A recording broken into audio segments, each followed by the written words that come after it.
Men are now being taught how to respond through the lens of a woman. Boys are being raised to respond through the lens of a woman. It's true. It's feminization and it's affecting a lot of men. Hello everyone. Guess what? I'm wearing the husband and wife t-shirt. Woo! So, I just stepped into this place to help my husband do his video. And I realized that he wanted to do husband and wife video alone. He wore his suit and his turtleneck and he did not invite me. Anyway, I invited myself. You're welcome. Sitting here. You're welcome. And I'm going to enjoy this session. Of course. We will. Both of us will enjoy it. Okay. Let's go. Yeah. So I decided to think of something that I think will be very beneficial to men. And the question is, are men vulnerable to their wives or to their spouses? And what are the scenarios that can make men vulnerable? Well, are men vulnerable? The fact remains that the safest place for a man to be vulnerable is in the presence of his wife. It's in the bosom of his wife. That's the safest place, because any other location of vulnerability, could lead to other things and can be termed as a misnomer in marriage. God forbid. So I feel that, women have to create that space for vulnerability, for men to be vulnerable. You have to create a conducive environment. I'm not saying that vulnerability is like a KPI for every man. So, every 2 months, I must show vulnerability 5 times a month, like you're counting scores on vulnerability, no. And much of the time, vulnerability is not something you plan for. It could just be as a result of maybe your wife has stepped on certain chords that she should never have stepped on. But I think that is even because you don't communicate in the first place. Well, because if you communicate in the first place and you are prone to open communication, then you would have already said everything that even when you're hot, you're necessarily not saying anything for the first time. But people communicate differently. Some people process communication. In fact, some people have to first communicate with themselves before they can communicate to the next person. Okay. And like I said in one of the videos that I did in the past, like you don't bring the raw fire to your partner. If, for example, something is going up on your inside, you don't go with that intensity. If you do that, you might break the other person. You might also hurt the other person, and you may now exaggerate what you are currently feeling at that point in time. So my model over the years that we've been married has been to see the possibility of stepping down the tempo of that intense way of having to deliver how you feel to your partner. Once you step that down, you now ask yourself, okay, is this still raw? Can I still step this down? So that to the point that, okay, when you are bringing that information to the next person, you are bringing the information in a format that, no matter how bad it now turns out, it's necessarily not as bad as when you first had that emotion around. Don't you think that is pretending to your spouse, considering that your spouse might never really know the effect of what they are doing because you are stepping it down continuously? No, the thing is, if everybody was just vibrating, the way it comes, they give it out. The way it comes, they give it out. There'll be a lot of rumbles in marriages. The goal is not to rock the boat. The goal is to create an atmosphere where both parties can come to a place of, consideration, communication, and give the whole give and take thing. You don't want to give something so fierce and the other person is not prepared to receive it. So you have to consider the receiver. Don't you think that if a woman has given you something fierce, that means she's ready to receive something fierce? But fierceness and fierceness, if you give me something fierce and I give you something fierce, what I'm giving you, I would want to build upon what you have given me.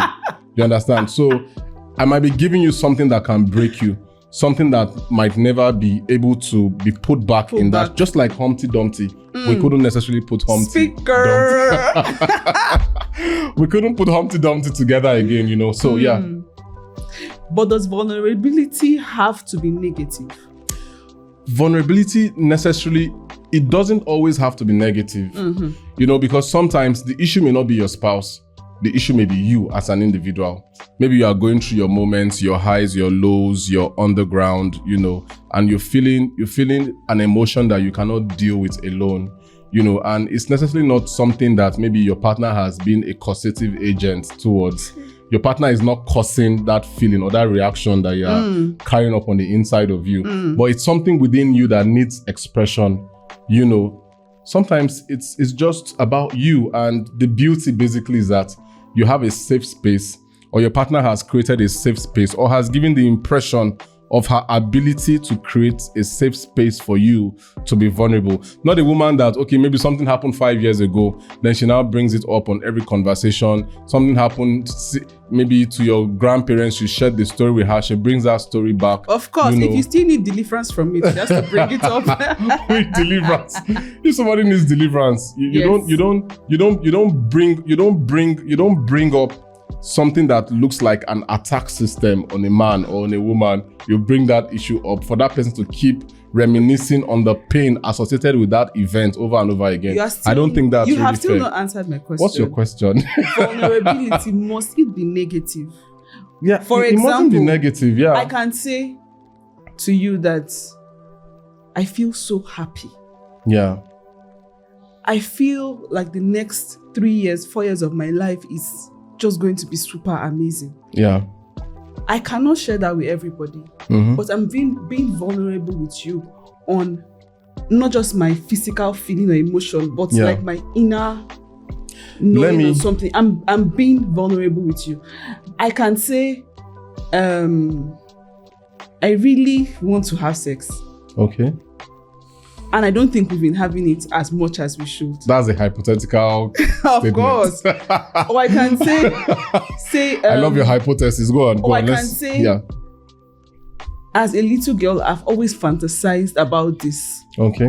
What do you like? It's just me being vulnerable. Then I can say, regarding the business that we run. Okay. This is how I see it. This is what I think. Okay. But it doesn't necessarily have to be negative. It can be positive. It can be strategic. Because I think that there's sometimes that couples cannot even really open up on the strategy that they have for themselves or their businesses. That's also being vulnerable. So I'd like you to speak to other angles aside from the negative side. No, I'm not a negative guy. I believe in fact, positivity is my watchword. And looking at some of the things that you've said, vulnerability as regards positivity, great news, exciting news, great future expectations, like, trying to paint that El Dorado kind of environment. Like maybe a partner comes and says, oh, I wish, or I'm just hoping that one day we'll live by the beachfront or something like that, and you should be able to say anything to your partner, but you must be sure that your marriage is a healthy one. Okay. Yes. You must be sure your marriage is... If you don't have a healthy marriage, your case may almost be like Joseph and his brothers, where the brothers had to dig a pit and they put Joseph inside. They now say, let me see what will become of it. You'll be shocked that in some marriages, the Joseph scenario plays out. People that have taken vows on the altar, like they're like, we're going to do this, we're going to do that. And somewhere, somehow, somebody is nursing the intentions of ill feelings towards their partners because of the dreams of their partners. For me, one thing that God has blessed me with, I know you're a dreamer. You dream a lot. You could be very restless in a lot of cases, but I feel that restlessness. I make you understand that whatever is going through your mind in terms of attainments, achievements, in terms of blowing up intellectually, career-wise, spiritually, or otherwise, I don't fight you in those places. I may have my areas where I want to tussle or hustle with you and all that, but in things like that, I allow you to just have your own flow and be yourself and all of that. So I feel that it's only a healthy marriage that can necessarily guarantee that level of vulnerability that you are talking about. If a marriage is not healthy, you have a husband who believes that a wife's place in the kitchen, and you're talking of maybe becoming one of the directors in the World Bank or something, that guy will make it more difficult for you to ever see the light of day. He might even start making plans on relocating back to the village just to make sure that that dream of yours never finds expression. We've heard stories of like, I think it was it Mrs. Awoshika who was telling a story? I think you played a video on YouTube about a man who the wife actually schooled in the US, came from the US back to Nigeria. They had kids and he didn't give her that space to really be herself. He beat her, he battered her, he assaulted her, he demeaned her, he denigrated her. He made her degenerate mentally. The way she saw herself even now became like she was now subhuman. At the end of the day, the guy gets sick and is now the woman trying to fend for him in the hospital. And to make matters worse, I think in the story she shared, maybe in his will or something, he did not really give her any prominent position. He put his brothers in charge. This woman lived a life of incapacity. The husband made sure that even in death, he incapacitated her. So when you're in that kind of environment and you're now trying to be like a William Shakespeare of great ideas and great vision, trust me, there are some men, and it doesn't apply to just men, there are some women that want to make sure that the husband that they are married to, he will never succeed. Yes, some people come to this planet not because they were wired that way, but maybe circumstances beyond their control. I think also that can also come from like revenge. Probably like the person has done something and you just swear to yourself that as long as I live, I must make sure. Because I know somebody shared a story. I think probably like the husband had done something to the wife while they were still young. At this point, they were old.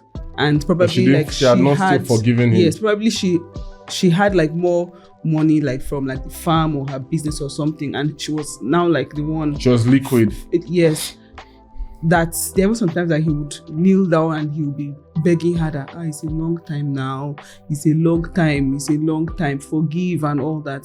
But she's like, she is now like in a position where she wants to now show and revenge for probably what he did when they were younger and he had more strength than her. So I think that can be something Reverend Sam would say a leader's error is a leading error. I would want to also say that an error that is precipitated on hurt, that kind of an error, you cannot move past it until you deal with the hurt within that particular scenario. And I feel that it really is monstrous, to be in a relationship, not to even talk of to be in marriage with somebody with those kinds of outward view of life and all that. Somebody hurt you in marriage many years ago, then you now wait till maybe the tides turn. That person might have even been asking for forgiveness for decades. What kind of a human being is that? For me, I don't pray that my wife don't. You can't even, by God has already sealed in mind. But I cannot exist in that kind of space. Yeah. I may not have more than 120 years to live my entire life, and somebody is now holding on to something that wants to terminate that beautiful thing that God has put on the inside of me to blossom. If I've asked you for forgiveness, if you put it's better you even put a price tag to forgiveness than to just pretend that all is well, only for you to be praying the kind of prayers that will keep your husband low to a point that, okay, you now feel that your level of financial capacity is now going to be used as a tool to destroy, a tool to maim, a tool to keep small, a tool to pull down. It's so much evil, man. It's so much evil. Yesterday, I was scrolling through Instagram and I stumbled on a video. And the video was about mental health of men. Okay. And the statistics that was shared in that video said that Africa is rising in the level of suicide and loneliness among men. And so the percentage of men that die as a result of suicide, loneliness, mental health issues is rising here in Africa. Okay, does that statistics is anything about, does it consider if it's just men or married men or single men or corporate men? What I just heard was men. Okay. And it had to do with suicide, loneliness, and I would like you to share more on that mental health, loneliness, and suicide. In terms of suicide, I think for somebody to get to the point of suicide, that means they've lost hope. they necessarily are not looking forward to anything else with life. Like they are tired of life.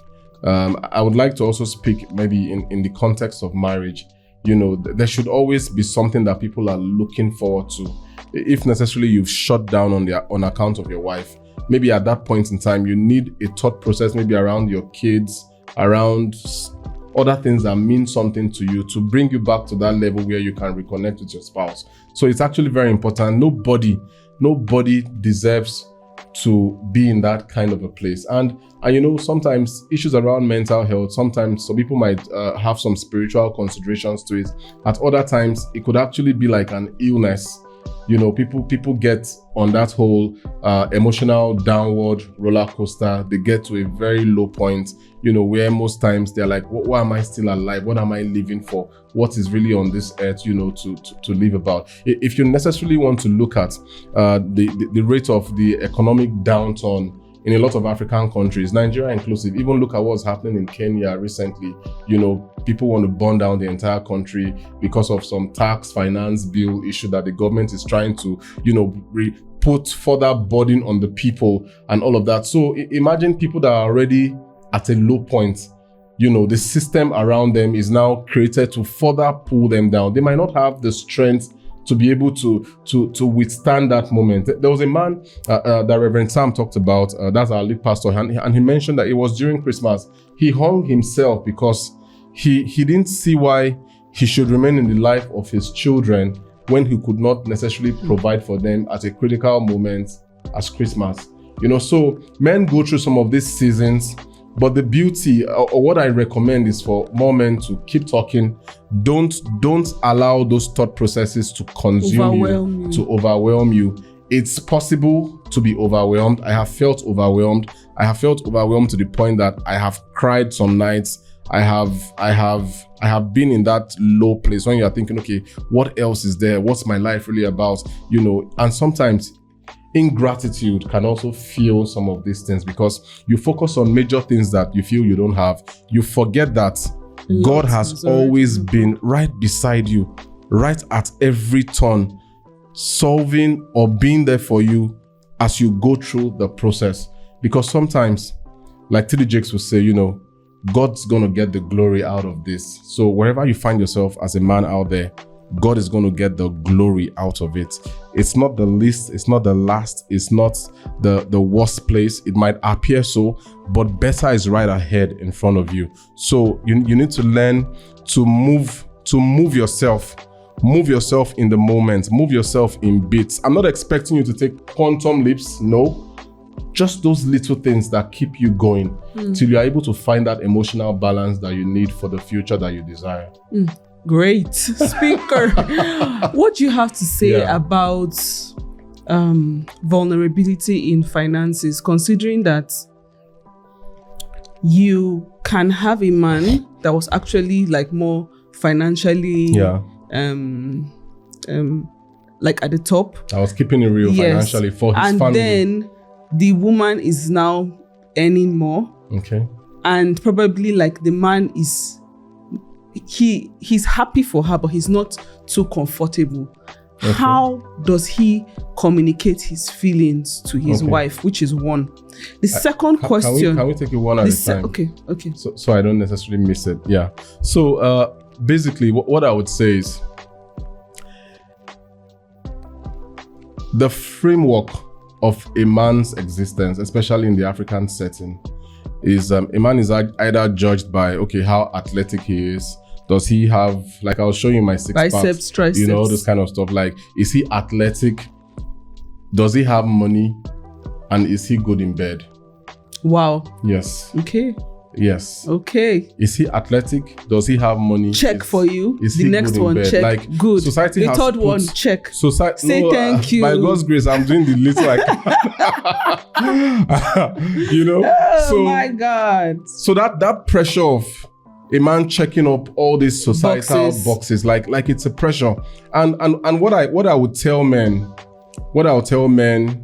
especially if you are just getting married and you feel that, maybe, because I don't want to say that a lot of men marry down, It could be down in age, it could be down in money, it could be down in a lot of things. But, a lot of men just have that psyche of, okay, I need to be better at something to be able to inspire this woman, and they look forward to that particular place of, always ensuring that they are bringing inspiration to the table. But what happens when a woman is now, after a while, a woman now begins to appear to be topping that guy on all of those indices where he was initially topping. Those things, why are you laughing? Those things. You are very handsome. Yeah, thank you. Those things can appear to be happening. But for me, your greatest investment as a man is the investment you make in your wife. For all of you men out there, you're working, and you just feel that maybe it's all about putting food on the table. Especially where it appears that your wife needs a helping hand for her to be able to come into herself. Because if she comes into herself, you are not the person that determines where she's finally headed in life. But it's your job to make sure that your wife comes into herself. As a wife too, it's also your job to make sure that your husband comes into himself.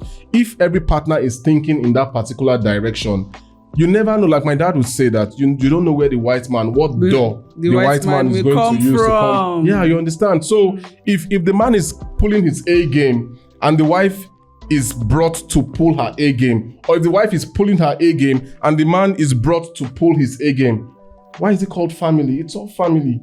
The gold remains in the family. The silver, the gold, I don't want to call some precious stones. There are some of those precious stones that look like Arabian ruby, names. emerald, turquoise. You understand? So topaz. Yeah. So everybody has to co-own the family. You have to co-own the family under the leadership of the man. So how would a man communicate his feelings to a wife that is now doing better than him, saying, I'm happy for you. Yeah.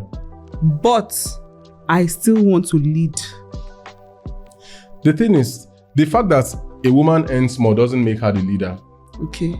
That's, in fact, women, you need to understand this. The fact that your paycheck on a Monday appears to be some zeros more than your husband's paycheck on Monday, it doesn't make you the leader of that home.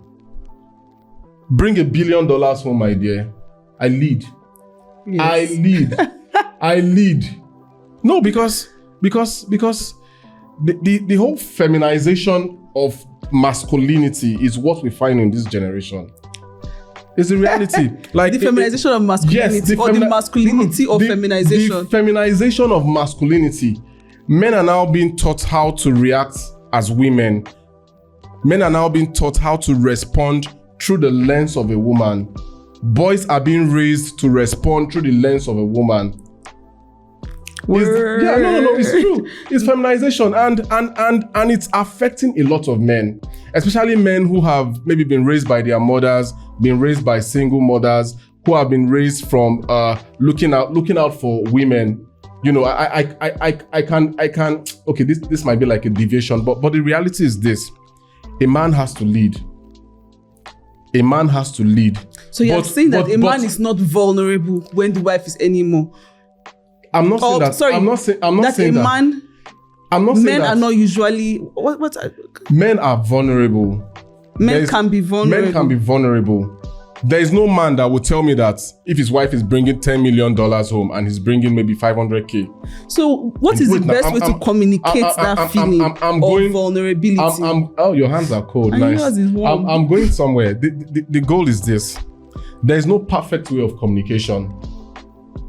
There's no perfect, and a lot of men, for things like this, a lot of men would even keep quiet. They can be quiet, and everything looks like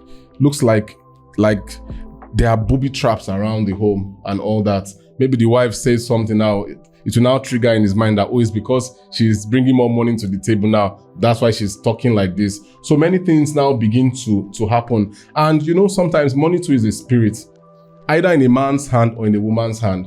You find money in some men's hand, like the world will not hear word. You find it in a woman's hands under the authority of her husband, who is the leader of that home. That money now begins to make the woman feel like, I'm calling the shots here. It's my money. It's not your money. This whole scam conversation that has been out there that a woman's money is hers, a man's money is all of us money, a woman's money is only her own, I think is a falsehood that should not be allowed to creep into Christianity or Christendom. It's a total falsehood. It's one of the major sparks that can destroy any marriage faster than you can ever think of building it. So we must be very careful around, the financial viewpoints that we pick in, that we absorb from the world. So let's assume that a man is feeling down. What's the best way to communicate that feeling to his spouse? The best way is to communicate. Talk about it. There's no best way. Just talk about it. I'll tell you a story of a friend of mine. She's late now, and she used to tell me something. I wouldn't mention her name, but she once said something. She said she was dating a certain guy, I think while we were having like our youth service, NYC and all that. And, she's from a more well-to-do family and all that. And she would say things like, when she goes out with the guy, she knows that the guy doesn't have the funds to pay. But before they enter the place to go and eat or something, she would have put the money in the guy's hand.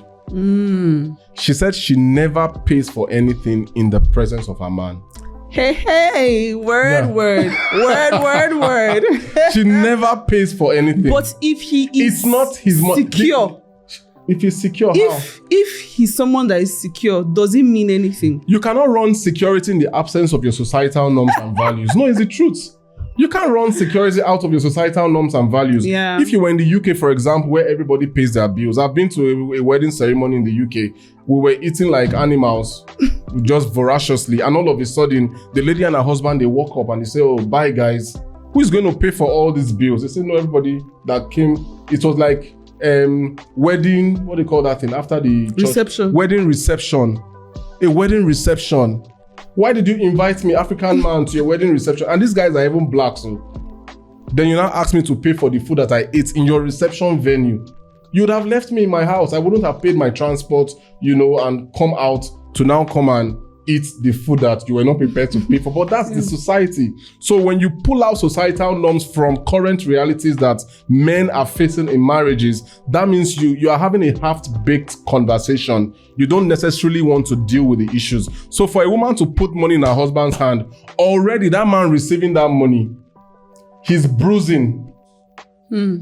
He's already bruising, because in his mind, he's thinking, I should be able to pull this off for my wife, because I should be able to pull this off for my girl. I should be able to pull this off of somebody that I really have feelings for. So even if what she's doing is a good thing, for her to let him know that she doesn't undermine his authority or his leadership, any man that stays in that place of receiving only from his wife who earns more than him, he can never feel good. But that does not remove the fact that in the confines of marriage, that money is our money. That money is our money. Woman out there, you are earning 1 million, your husband is sending 100K. That 1 million in your account is our money, is your collective resource to move your family from where it is to a better place for where it's supposed to be. Okay. Yes. Now our money, don't let the devil cheat you.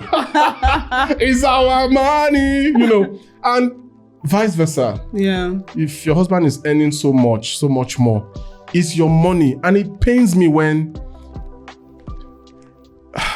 I've heard stories. Men are not investing in their wives. That's the worst. It's a lie from the devil for you to think that the only way that you can command the respect of your wife is for you to keep her in a place of penury, in a place of lack, in a place of disgust. You cheat yourself, I tell you. What do you say about spouses that are carrying so much burden? Let's say financial burden. Yeah. And there are others, and their spouse is not carrying anything, and then some are not open enough to say, see, I cannot handle this alone, I need you to step in. Or some would actually say, I cannot handle this alone, I need you to step in. And then the other person is saying, maybe I'm not ready. When I'm ready to step in, I'll let you know.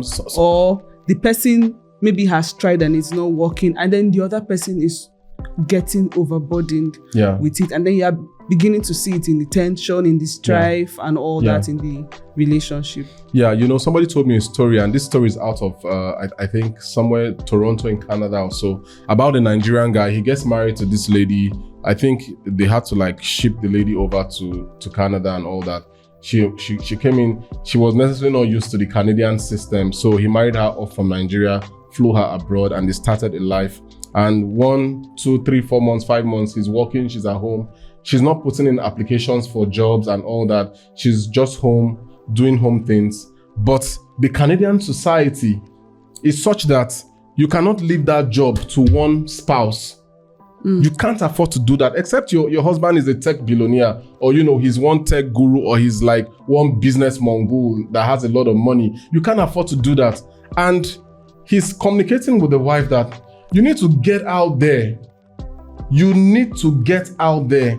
We need some resource, some funds from your own end to keep this family engine moving. Don't come to Canada with a Nigerian mindset that would kill the Canada in me. You understand? I want to feel Canada when I'm in Canada. Don't bring your Niger vibes here. This is a new society, it's a different one. Even in Nigeria, women work to support their husbands. Or better yet, spouses support each other within an economic system that works for them. So my goal or my view, in that regard is that the issue around money in marriages, it's not a case of we are spiritual people, right? So the spiritual angle is there. But the fact is that the marketplace may necessarily not always be responding to Arakabaga doji balakabala doj la grande le kodi dada bane de dija. Things that is not the total response. You have to provide value in the marketplace. You get out there as a man. You also as a woman, get out there. What does the Bible talk about in Proverbs 31 woman? She owns ships on the sea. Oh my God. Any woman that can catch that, you've caught something that will take you for the rest of your life, that you can also impact on your daughters so that they can be useful members of the society in the future. It's not in any woman's place to now appear as though she's not bringing her 100%. God made this man, gave him the ability to pull his 100%. You cannot be operating at 30. When you say move to Canada and you don't carry Nigeria and you don't take your Nigerian vibes. Don't take your Nigerian vibes to Canada. I tell you. Also too for the men, so that as women are working and going to work and they too are working and going to work, the man once in a while should also enter the kitchen and do something. No, but and also that's another conversation. Because, and we can have that. Because if the system is saying everybody goes to work, everybody bring in their A game or whatever, except for the housework to helping with the children, so the man should also be available to bring that. He shouldn't bring the Nigeria into Canada when it comes to assisting in the home, because at that point, I agree with you. But I would even add something while we're about. I didn't start this interview, you did, but I'm thinking that maybe it's about like a wrap-up time. Yeah. What I would add to this is this. There's a family I heard of where the man is like a stay-at-home dad, taking care of the little children that they have, because the cost of taking those kids to school is much more than the husband would earn if he goes to work. So the wife has a job, the husband is hustling, he's working for the family at home. While she is coming home with the raw dollars. But at the same time, I'm still sure that he might be doing 1 or 2 remote things and all that to still support the home and all of that. Yeah. So families must find a balance that works for them. But at the end of the day, family is what we're actually striving towards. Yeah. I'm not necessarily a Republican in terms of believing in all the Republican ideas, especially if I were in the US, which I'm not. But the fact remains that family is key.